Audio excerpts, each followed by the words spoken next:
Nosso palestrante, professor titular e vice-presidente da FGV, ex-secretário da Receita Federal, senhor Marcos Cintra.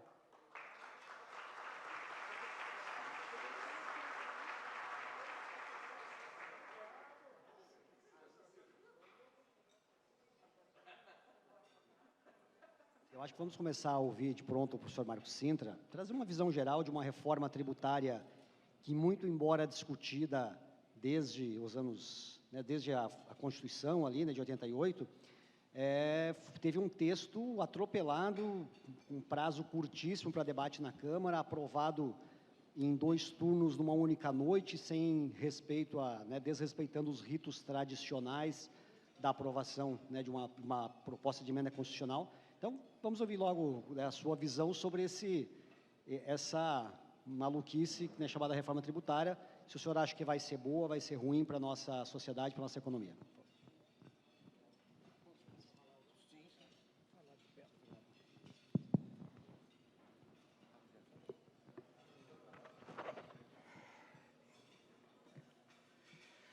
Queria cumprimentar a todos, e na pessoa do presidente Rodrigo Souza Costa, eu cumprimento a todos os senhores aqui presentes, na pessoa da minha ex-colega de Ministério da Economia, Daniela Calazans, cumprimento a todas as autoridades aqui, o secretário Rodrigo, a deputada, e todos que me prestigiam aqui nesse evento. Eu queria dizer que, no momento que eu entrei nessa porta aí, me surpreendi pela quantidade de pessoas, ainda mais tendo sido informado de que era um evento semanal, tanta gente, e esperava 20, 25, 30 pessoas para me ouvir, mas quando eu vi esse palco aqui cheio de homenageados, eu quero cumprimentar o presidente pela ousadia e pela estratégia de oferecer prêmio para um monte de gente para eu não passar vergonha aqui, viu? Então, parabéns. Mas, para mim, é uma alegria muito grande poder estar aqui conversando muito brevemente com todos os senhores sobre a reforma tributária, a famigerada, conhecida, tão falada reforma tributária. Eu acho que o Milton, de certa forma, fez uma breve apresentação aqui. E a primeira pergunta que eu faço é a seguinte: ele colocou como um dos quesitos da reforma tributária a simplificação do sistema, a busca da simplicidade. Quem viu essa apresentação acha que essa reforma vai simplificar? No mínimo, eu acho que as pessoas vão ter dúvidas com relação a esse objetivo. E eu tenho muito pouco tempo aqui para poder discorrer sobre esse tema,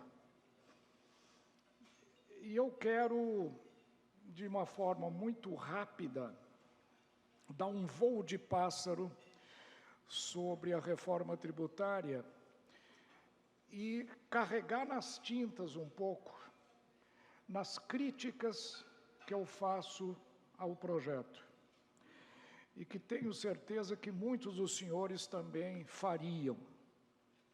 Há pontos positivos, não há dúvida nenhuma. Esses pontos positivos têm sido divulgados em prosa e verso pelo governo, mas os pontos negativos, eu acho que poucos conhecem. Os pontos negativos são extremamente difíceis de serem identificados, mas eles aparecem.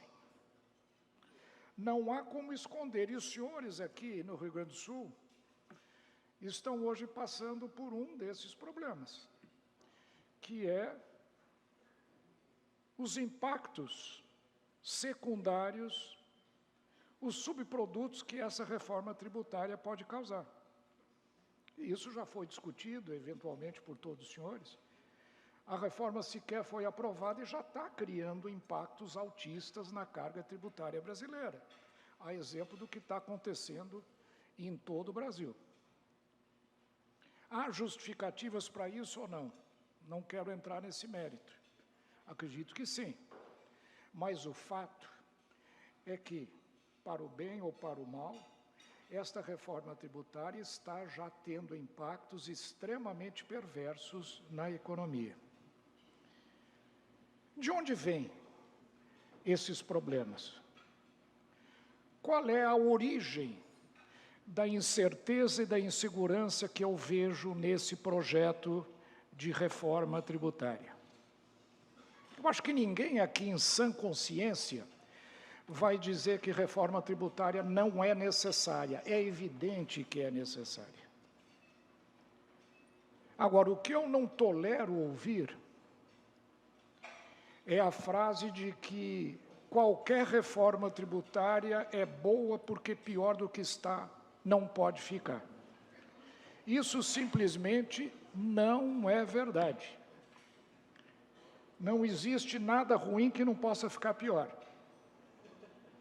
Não existe nada que não possa ser agravado se o problema não for devidamente dimensionado, identificado e aí sim sanado. Por exemplo, eu jamais começaria uma reforma tributária sem ter um panorama geral do sistema que nós desejamos construir. Alguém tem alguma noção do sistema que estamos construindo? Não. O que está sendo discutido é apenas a reforma de um tipo de tributação, um pedaço da tributação, chamada tributação do consumo, que em realidade é tributação da produção, não é do consumo. Não se fala na reforma da reforma do imposto de renda, não se fala na reforma patrimonial, não se fala na reforma da tributação sobre folha de salários. Absolutamente nada. Ou seja, primeiro grande problema dessa reforma, nós não temos um roadmap. Nós não sabemos aonde queremos avançar e que tipo de reforma tributária desejamos construir. Segundo, esta reforma tributária, ela precisa ser implementada, sem dúvida alguma, mas eu pergunto, há necessidade de se fazer uma PEC com a abrangência, o radicalismo e o nível de disrupção institucional que ela está propondo? Eu acho que não. Falava com o secretário Rodrigo agora há pouco. Ele me disse que essa PEC tem 73 remissões à lei complementar. 73 remissões à lei complementar. É isso mesmo, né, Rodrigo? Ela adiciona 40 páginas ao capítulo tributário da nossa Constituição. Ela chega a detalhes, às vezes até ridículos. Ela eleva o ovo e os legumes à categoria de item constitucional. Está lá mencionado. Na nossa Constituição, a tributação de ovos e legumes. Sem falar no mau gosto de colocar a saúde menstrual na nossa Constituição. Está faltando um pouco de bom senso. Está faltando um pouco de bom senso. Essa reforma, ela poderia e deveria estar sendo feita, primeiro, com uma visão sistêmica do que nós queremos construir. Segundo, através de uma legislação infraconstitucional. A maior parte do que está nessa PEC poderia ser conseguida, com legislação infraconstitucional. Por exemplo, tributação no destino é tido como um dos grandes avanços dessa reforma tributária. Bastaria uma resolução do Senado estabelecendo alíquota zero em todas as transações interestaduais. Zerou, está indo tudo por destino. Para que colocar na Constituição, alterar a Constituição para constar isso?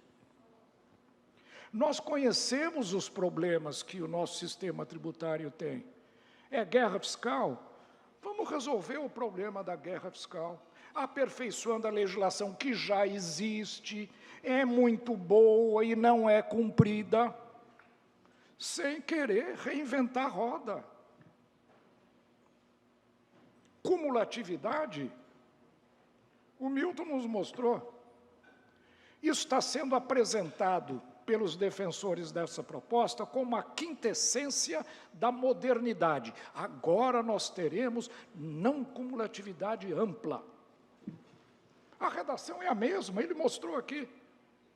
A redação é exatamente a mesma. O que a Constituição tem hoje é a mesma coisa que a PEC está propondo. O que vai fazer o milagre das pessoas se comportarem diferentemente do que se comportam hoje, se a legislação é praticamente a mesma? Então, vejam, uma boa parte disso poderia e deveria ser feita através de legislação infraconstitucional, que seria muito mais rápida, muito mais tranquila, resultados imediatos, sem pensarmos em 10 anos de transição para a questão das alíquotas e 50 anos de transição para a chamada transição federativa. 50 anos, para nós brasileiros, é uma eternidade. Nós não somos capazes de fechar o orçamento para o ano que vem, estamos discutindo há 6 meses o orçamento do ano que vem. E estão fazendo projeções para 50 anos. Como é que os estados vão acreditar que esta reforma vai lhes garantir manutenção de receitas durante 50 anos com um fundo XYZ patrocinado e custeado pela viúva? A Constituição cria fundos, todos eles custeados e financiados por recursos federais. Esses recursos federais vão custar, em 20 anos, 715 bilhões de reais, quase R$1 trilhão. Ah, mas 20 anos, tá bom. Em 10 anos, 515 bilhões em 10 anos.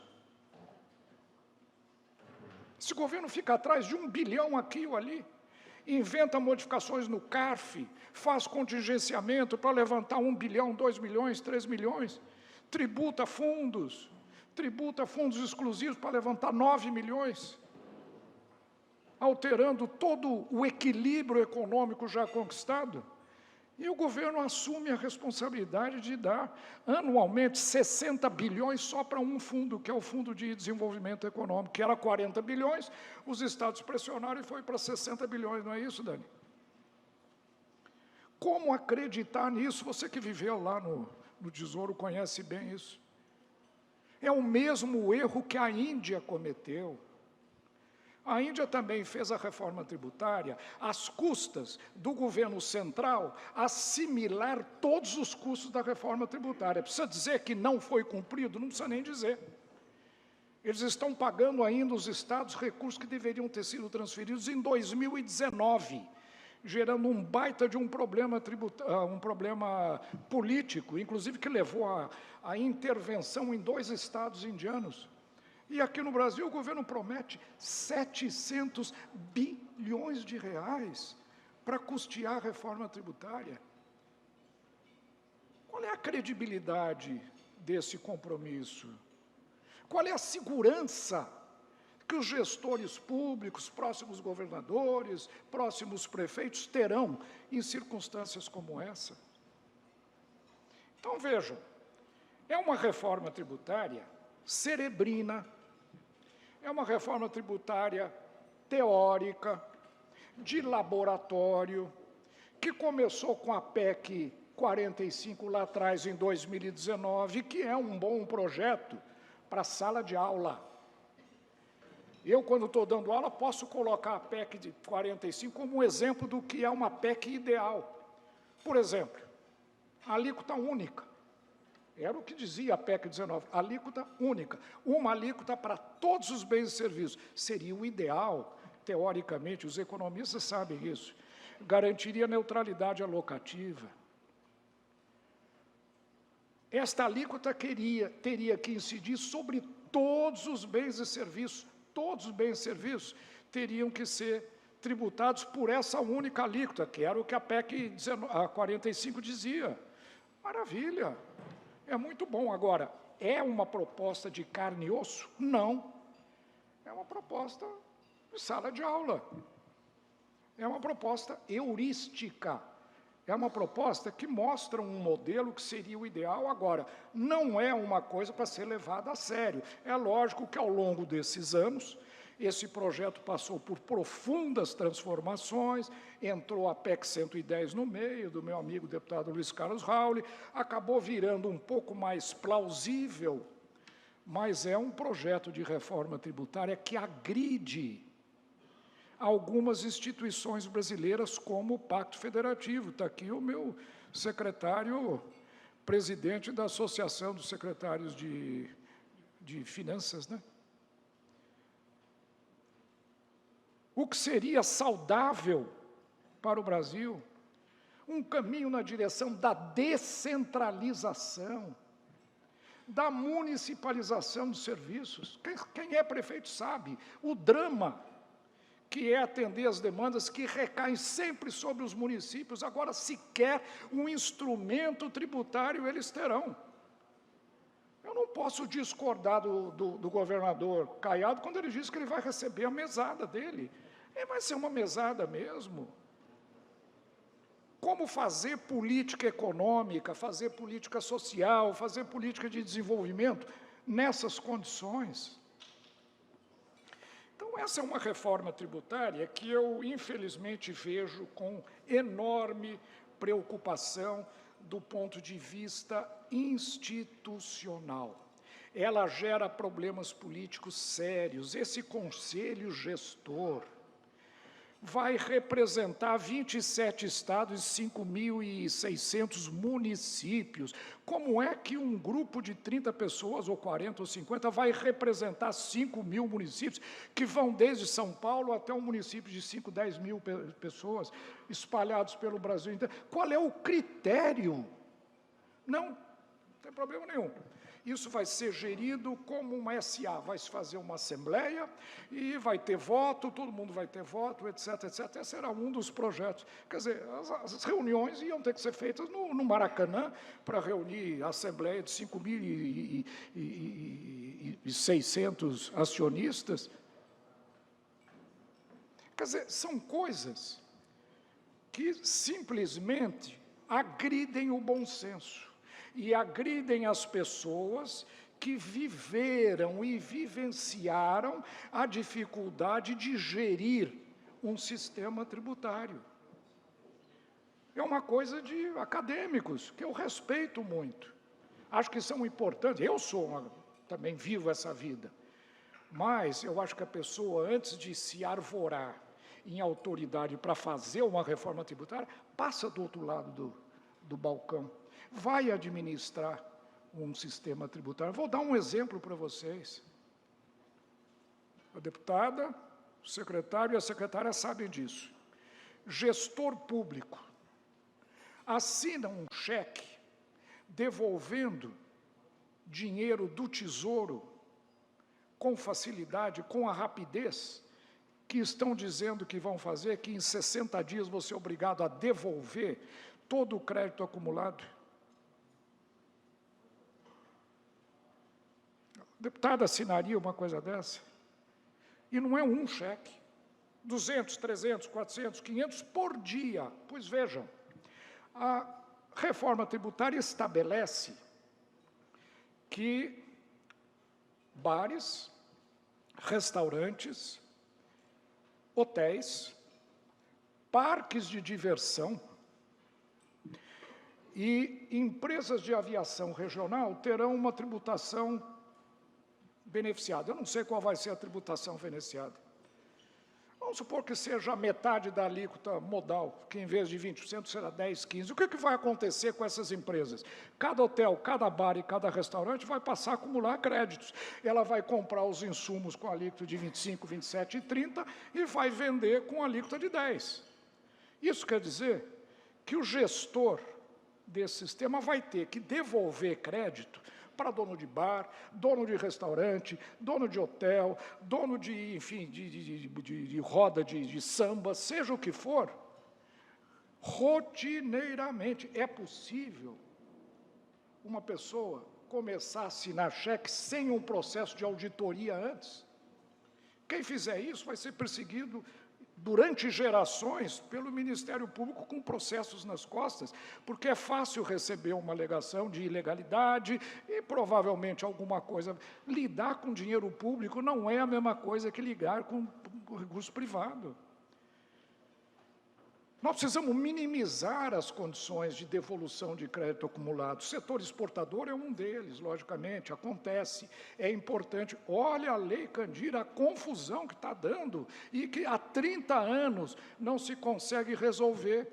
Agora nós vamos ter hotéis, bares, restaurantes, parques de diversão, todo mundo com crédito acumulado agora para ser devolvido. E eu quero ver a regra ser cumprida. Coisas absurdas como... O Milton falou ali, crédito não cumulativo amplo. Maravilha, crédito não cumulativo amplo. Todo mundo quer o crédito, não o sistema não cumulativo. Agora eu pergunto, há condições de se garantir isto quando na legislação está dizendo que o crédito só será efetivado caso se comprove o recolhimento do tributo no elo anterior e que compete ao empresário que comprou a mercadoria checar se quem lhe vendeu a mercadoria recolheu o ICMS para ter o crédito. Uma loja de departamentos que tem 6, 7, 8, 10 mil fornecedores, como é que ela vai se creditar desses insumos? Ela vai ter que ser uma auditora de todos os seus fornecedores para poder receber o crédito, para poder realizar o crédito. Enfim, são coisas como essa que tudo vai para a lei complementar. Tudo vai para a lei complementar, tudo vai ser resolvido. Então, eu vejo, senhores, problemas, primeiro, de método de reforma errado. Deveria ser uma reforma pontual, caso a caso, com um grande projeto, e, a partir daí, você pode fatiar e ir fazendo parte por parte. Segundo, do ponto de vista processual, existem esses problemas que mostram que nós estamos dando um salto no escuro do ponto de vista de funcionamento do sistema. E o mais grave de todos, problema econômico. Eu estou aqui numa associação comercial e industrial. Pergunta, quem vai ter aumento de carga tributária e quem vai ter redução de carga tributária? Ou esse projeto de reforma vai garantir neutralidade?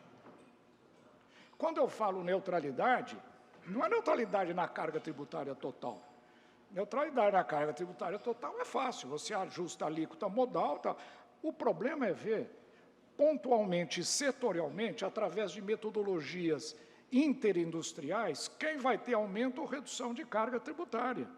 Mas eu digo aos senhores, eu faço esse trabalho periodicamente, usando dados do IBGE, a TRU do IBGE, uso a matriz insumo produto de Leontief, calculo o impacto disso para 168 setores da economia, e lhes digo, alguns, dependendo da alíquota, alguns setores industriais vão ter pequenas reduções de carga tributária. Pequenas reduções de carga tributária. Quando o setor industrial apoiou o CECIF para fazer esse projeto na PEC 45 original, a expectativa era uma alíquota de 25%, alíquota única e tudo mais, aí os ganhos para o setor industrial seriam muito mais significativos. Esse ganho está cada vez mais encolhido em função do aumento desses casos especiais e do aumento da alíquota modal. Então, a indústria vai ficar quase no taco a taco com pequenos ganhos. Isso se a alíquota for 27%. Eu vou falar sobre ela daqui a pouco. Segundo, agricultura. O presidente é do setor agro. O agro, aliás, quem bolou essa reforma tributária partiu de uma hipótese falsa. Eu mostrei isso. Tem um artigo publicado no número de abril da Conjuntura Econômica da Fundação Getúlio Vargas, aonde eu até recomendo aos senhores que consultem, aonde eu pergunto quem paga quanto de imposto hoje. Até hoje, esse trabalho não foi contestado. Qual foi a hipótese fundamental de quem formulou a PEC 45? Primeiro, que agricultor não paga imposto, tem que pagar. Agricultura não paga imposto, tem que pagar, é uma injustiça. Segundo, serviço paga muito pouco imposto, tem que pagar mais. Terceiro, indústria paga muito, tem que pagar menos. Então, o projeto partiu dessa hipótese de redistribuir a carga tributária. Nesse estudo que está publicado, eu mostro que o setor de serviços, o setor terciário, paga 1% a mais de imposto do que o setor industrial. Não só o imposto de consumo, de produção. Você tem que pegar a carga tributária global, seguindo, inclusive, a metodologia da KPMG, que é uma metodologia internacionalmente conhecida e que faz análises tributárias no mundo inteiro. Se você olha a carga tributária global, o serviço pode pagar menos ICM, menos imposto sobre consumo, de fato paga ISS e PIS/COFINS, em geral não cumulativo, não paga ICMS, não paga IPI, mas, em compensação, paga uma barbaridade de tributos sobre folha de salários. Se você for olhar no conjunto, nós vamos chegar à conclusão de que o setor de serviço paga 1% a mais do que o setor industrial. Agora, a hipótese implícita nesse projeto é de que precisa elevar a carga tributária de serviços e reduzir a carga tributária da indústria. A agricultura teria também uma enorme elevação de carga tributária. Mas, agricultura é agricultura. A Frente Parlamentar da Agricultura precisa ser respeitada. O poder político da agricultura é forte. A agricultura conseguiu resolver os seus problemas. Conseguiram garantir posicionamentos na PEC 45 e vai manter razoável neutralidade. Não serão contribuintes do IBS até o faturamento 3.800.000, se não me engano. Insumos agrícolas não terão incidência, a cesta básica não tributária. O setor agrícola fez o dever de casa. Agora, o setor de serviço, desunido, fragmentado, fracassou tremendamente. Vai suportar todo o preço e o custo desta reforma tributária. Vai ter um aumento de carga tributária gigantesco. Eu vejo aqui um dos nossos companheiros da Confederação Nacional do Serviço, o meu amigo Luiz Dinesi. Ele sabe disso. Ele sabe o custo que o setor de serviços vai ser obrigado a suportar, a não ser que haja o quê? Uma desoneração de folha para atenuar um pouco o custo da reforma tributária.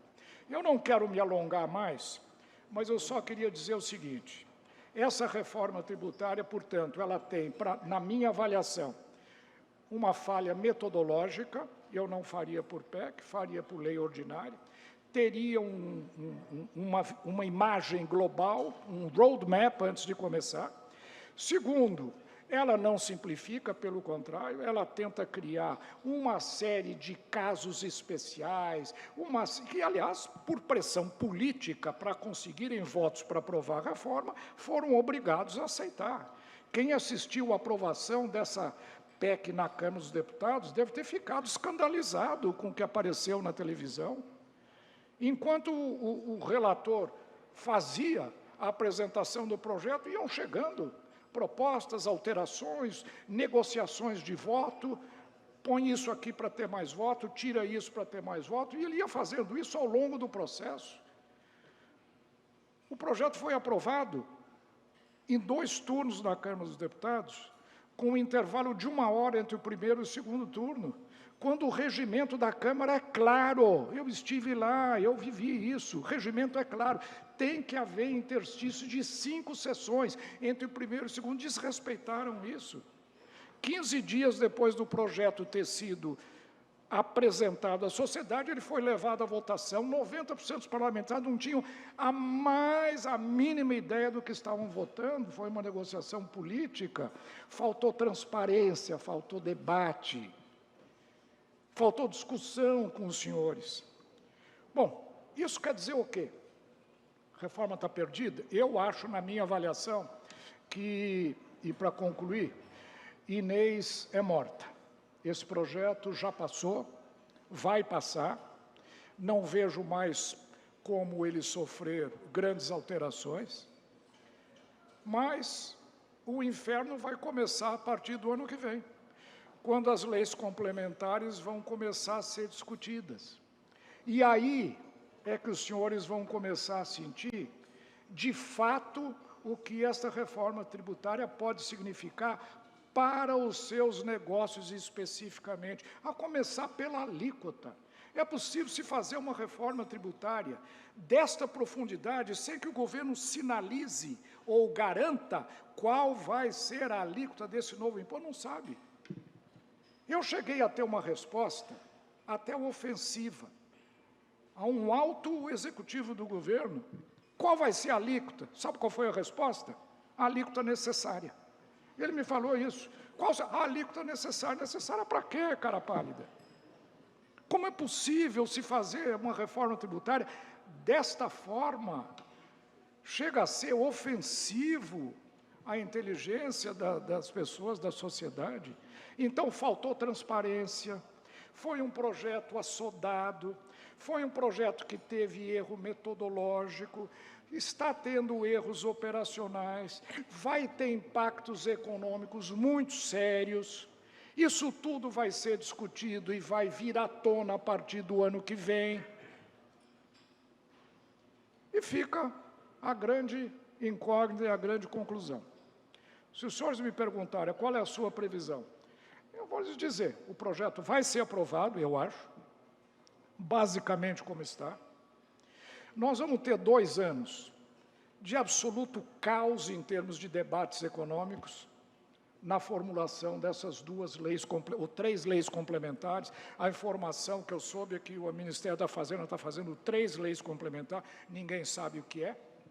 Essas 3 leis complementares, quando forem apresentadas, vai gerar um debate muito grande. Eu vejo que aí a ficha vai cair para muita gente.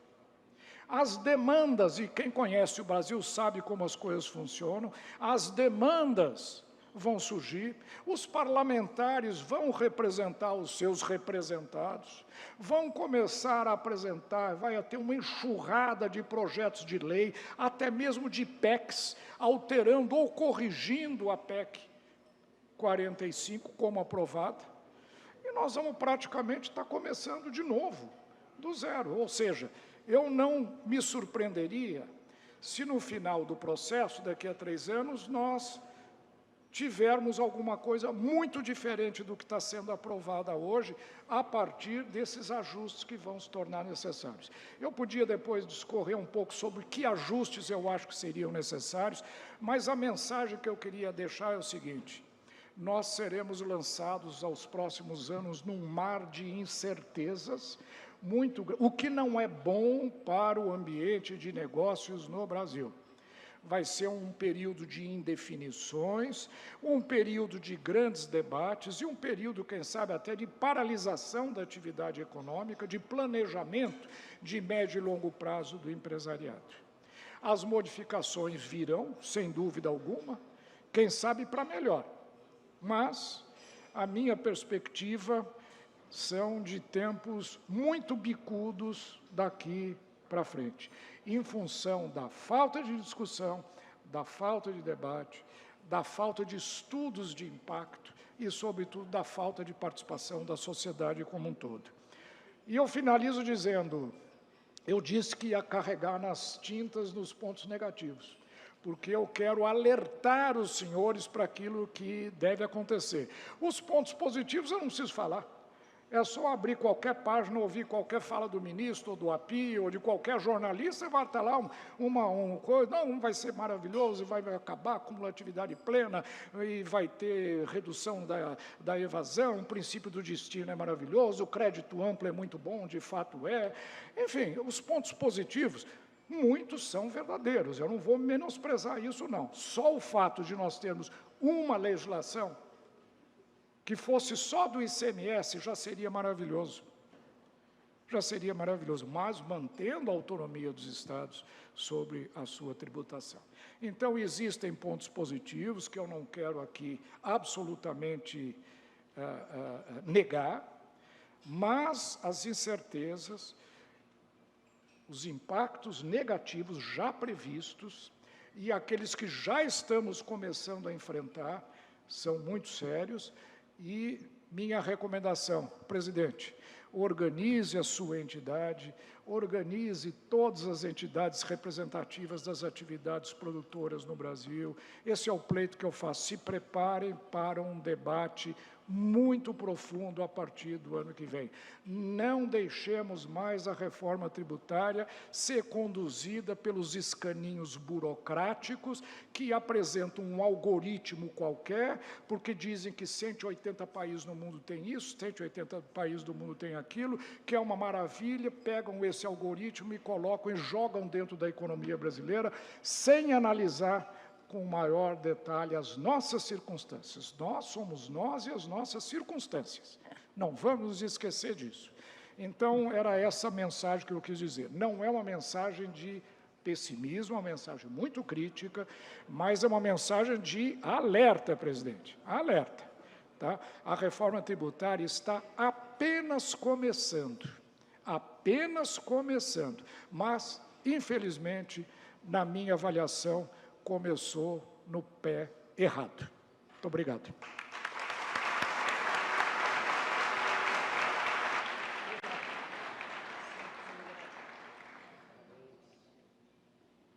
Parabéns, professor Marcos Cintra. Milton, eu cheguei à conclusão que o nosso emprego está garantido, nossa renda aí, né, na área tributária por bastante tempo, né? A gente estava achando que a gente ia ficar sem emprego sem trabalho a partir da reforma, né? Não tem jeito. Mas, professor Marcos Cintra, vários dos pontos aqui o senhor abordou muito bem, e eu vou começar com uma provocação, porque nós estamos sofrendo aqui, o senhor até mencionou isso, uma primeira das consequências, né, dos efeitos colaterais da reforma, que é o aumento do ICMS, quer dizer, por conta de um texto talvez mal construído, que não se prestou muita atenção, apesar dos nossos alertas, né, Milton, da Federação ao longo do tempo, há uma corrida, né, dos estados, de forma geral, para aumentar a alíquota do ICMS, com o objetivo de manutenção da carga tributária durante a transição. Aqui no Rio Grande do Sul estamos enfrentando essa discussão, debatemos na semana passada com os líderes das principais bancadas aqui tá na mesa, e a minha pergunta, professor Marcos Cintra, é a seguinte: na sua visão, ainda é possível mexermos no texto da proposta da emenda à Constituição, né, da PEC 45, de forma a evitar esse efeito colateral, que é essa corrida pelo aumento do ICMS nos estados? Olha, possível tudo é. Estão falando que vão mudar o período de 24 a 28 para um período anterior e seja o que for. Qualquer sugestão é muito ruim. Qualquer sugestão que venha a ser apresentada, ela congela uma situação num determinado período de tempo, que praticamente isola, né, a capacidade dos governantes de serem proativos, de estimularem a sua economia. Qual é o estímulo que um governador vai ter? De estimular a sua economia através de seja o instrumento que for, se a parcela na arrecadação que ele tem já é dada, seja por um período lá atrás, seja por qualquer outro período ou qualquer outro critério.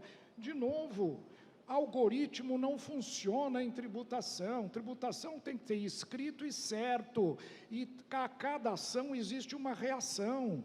Qualquer tributarista sabe disso. O contribuinte reage. Ele é um ser econômico que reage às ações do governo. Qualquer atividade que seja estabelecida vai gerar uma reação. Agora, vocês veem, a lei complementar 194, né, Dani? Dani? É 194. A lei complementar 194, né? Reduziu muito significativamente a arrecadação de vários estados. Muito significativamente. No Rio Grande do Sul, o impacto foi muito significativo aqui nas O finanças. exemplo aqui do Rio Grande do Sul, por exemplo, o governador é tido como um dos casos de sucesso, em termos de redução de alíquota, de privatização. Ele enxugou a máquina o máximo que pôde, e de repente resolve uma paulada dessa. O que ele vai fazer se ele não reage? Primeiro a lei complementar 194, e depois vem outra ainda. Não só está ruim hoje, como a lei da reforma tributária diz que vai piorar nos anos à frente, se o Estado começar a perder a arrecadação. Então, veja, é tipicamente um jogo, uma teoria dos jogos não cooperativo. Isso é comum em teoria econômica, todo mundo sabe. O jogo não cooperativo, onde você é obrigado a agir em função do que os outros estão fazendo. Em outubro do ano passado, eu estava no Pará, quando o governador Barbalho aumentou, veja, antes da reforma tributária, aumentou a alíquota dele para neutralizar 194, se não me engano, para 19%, para 20%, uma coisa assim, antes da reforma tributária. Só um Estado fazendo isso já estimula os outros a fazerem a mesma coisa, se a legislação da reforma diz que o bolo é fixo e a partilha de cada um no bolo é dada pelo critério de divisão em função de um prazo, seja o que for. Então, gente, não há como fugir dessa realidade, a não ser condenar um Estado ou um município, ou seja o que for, a uma situação de decréscimo de arrecadação, e todos os esforços que vierem a ser feitos para aumentar a produtividade do Estado, isso é o que é o mais importante, não resultarão em aumento de arrecadação. Por quê? Porque a maior parte da arrecadação é retida.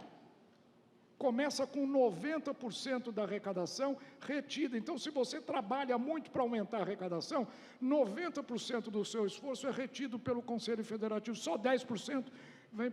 O que o governador ou um prefeito vai fazer numa situação dessa? Ele não pode ser culpado. Agora, é o impacto de uma reforma tributária mal ajambrada, mal elaborada, ingênua, e que não leva em consideração o fato de que as pessoas reagem a qualquer legislação que não lhes agrade. Não, perfeito. Mudando um pouquinho de tópico, mas seguindo na reforma, em relação ao imposto seletivo, o senhor fez parte dessa construção na época do Paulo Guedes, quando se falava no imposto do pecado, que era basicamente álcool, tabaco e açúcar, né? E não é isso que veio no projeto, tanto não é isso que precisou-se dizer que a energia elétrica não se sujeita ao imposto seletivo, quer dizer, então, se precisou colocar no texto que energia elétrica não é prejudicial à saúde e ao meio ambiente, então, imagina o que mais, né? Ou seja, todo o resto pode ser. Então, nesse sentido, professor, e até a gente brinca que no Rio Grande do Sul, que é um estado, né, o churrasco é tradicionalíssimo aqui, mas para um vegetariano o churrasco é prejudicial à saúde, então teria que pagar imposto seletivo. Agora a pergunta que eu lhe faço é, como é que a gente vai controlar isso? Quer dizer, como é que a gente vai sair de uma ideia que deveria tributar apenas 3, 4 itens e evitar que se tribute absolutamente tudo pelo imposto seletivo? Bom, teria que mudar o texto, porque o texto diz que essa incidência pode ocorrer em cima de qualquer bem que afete a saúde ou o meio ambiente. Bom, eu queria perguntar aos senhores, presidente, ovo faz bem ou faz mal? Ovo faz bem. Eu fui criado dizendo que ovo faz mal, que dá colesterol. E se voltar que ovo vai fazer mal, vamos tributar o ovo com imposto seletivo? Quer dizer, é uma tributação subjetiva. Como é possível se legislar dessa maneira, de forma tão aberta como essa? Qualquer coisa pode ser tributada, alegando ser prejudicial ao meio ambiente ou à saúde. qualquer coisa. Qualquer indústria, qualquer atividade. Então, não pode.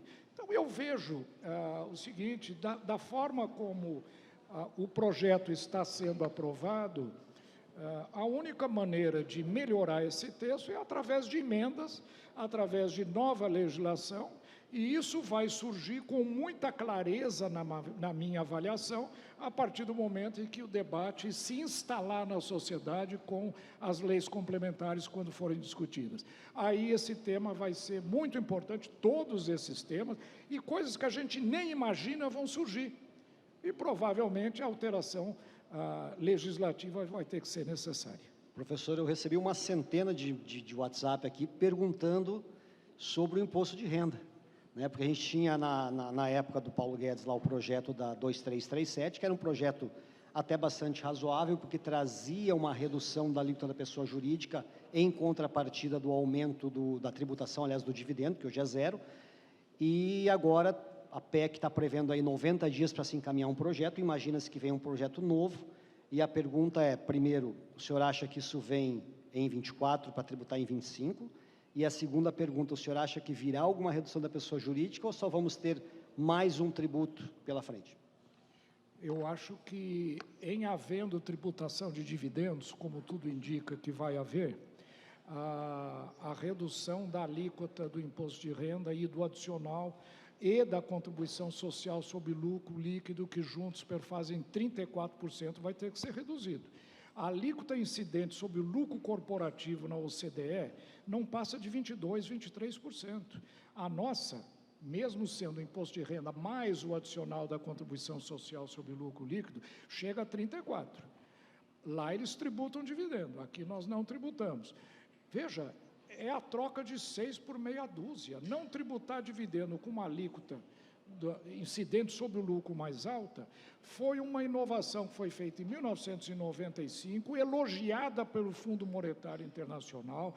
Isso se chamou a integração da tributação sobre lucro corporativo, e subitamente isso virou agora uma coisa demonizada, dizendo falsamente que dividendo não é tributado no Brasil. Era tributado, sim, só que houve a integração com o lucro, ele é tributado na empresa com uma alíquota mais alta, mais eficiente, menos discriminatória, não estimula a opção econômica entre investir ou não investir, distribuir ou não distribuir, o que é muito saudável. Estamos voltando atrás, estamos dando um passo atrás. Eu acho que a reforma tributária do imposto de renda da pessoa jurídica vem nessa linha. É mais uma coisa que praticamente já está consolidada. Agora, tributação da pessoa física, essa também precisa ser alterada. Imaginem os senhores, a alíquota mais alta do imposto de renda da pessoa física qual é? 27,5%. Em qualquer país, a alíquota mais alta, ela vai incidir sobre segmentos da mais alta renda, ou pelo menos do início desse bloco de alta renda. No Brasil, ele incide sobre salários de R$ 4.600 por mês. Quer dizer, como é que nós podemos tributar com a alíquota mais alta uma classe que tem um rendimento equivalente a 4.600? Bom, relativamente ao resto da sociedade, é o topo da pirâmide. Sim, o que isso mostra? Que a nossa renda é muito baixa. Não adianta você carregar muito no imposto de renda da pessoa física, porque ela é baixa. Senão você vai começar a ter que aumentar de 30 para 35, quem ganha 8, 10 mil reais por mês. O que vai acontecer quando isso acontecer? Vai todo mundo para o Uruguai, gente. O Uruguai está aí, é um paraíso fiscal, um país estabilizado, onde a alíquota é 10% quase flat. Paraguai é a mesma coisa. Só que as pessoas não percebem que o sistema tributário do mundo é um conjunto de vasos comunicantes. Não dá para a gente ser voluntarista, achar que pode fazer o que bem entender, e nada vai acontecer, e o resultado vai ser aquele. Não é assim. Tributação não é assim. Então, eu acho que o imposto de renda da pessoa física, ele pode ser melhorado, sim. Nós precisamos trabalhar um pouco nessas alíquotas. A alíquota de 27,5% tem que ser tem que subir, não tem dúvida alguma. O limite de isenção tem que ir até uns R$5.000 por mês, até uns R$5.000, que era o projeto do ministro Paulo Guedes, quando nós estávamos lá, aumentar a isenção, até, você lembra disso, e começar a um escalonamento maior. Ah, mas vai perder a arrecadação. Sim, vai perder a arrecadação, mas se tem que fazer isso, tem que fazer. Vamos buscar arrecadação de outra forma. Por exemplo, fechando algumas brechas. Qual é a principal brecha no Brasil? Pergunto aos senhores. E eu não vejo ninguém tocar nesse assunto. 30% do PIB brasileiro, 30% do PIB brasileiro está ou na sonegação, na evasão, na economia informal ou no crime organizado, que hoje é um setor poderosíssimo. 30% do PIB estão nessas 4 fatias. Eu não vejo uma única ação para alcançar esse povo. Qual é o único tributo que chega neles? E aí eu vou puxar a sardinha para o meu lado um pouco. Qual o único imposto que alcança este segmento da economia brasileira? É o famigerado, odiado, demoníaco, satanizado imposto sobre movimentação financeira, vulgo CPMF. É o melhor imposto que nós já tivemos nesse país. Funcionou durante 12 anos, não gerou problema algum, arrecadou muito bem, não tem litígio, é automático, não necessita fiscalização. Por que não retomar esse imposto no nosso conjunto de instrumentos tributários para incluir na base tributável esses 30% que estão lá, andando de carona na economia brasileira, levando à falência do INSS, por exemplo? Enfim, são coisas que eu não vejo sendo discutidas com conhecimento de causa, com realismo, com... Enfim, eu fico muito decepcionado quando o padrão para se achar uma reforma tributária boa ou ruim, ser elogiado ou não, é o que a Suécia faz, é o que a Bélgica faz, é o que a Alemanha faz. Nós não somos Bélgica, nem Suécia, nem Alemanha. Nós somos o Brasil. Lá eles não têm 30% de economia informal e nem o crime organizado que nós temos. Nós precisamos olhar nós e as nossas circunstâncias. Economia, principalmente tributação, é ciência, mas tem um componente de arte muito forte, de conhecimento, de artesanato. Não é um algoritmo econômico.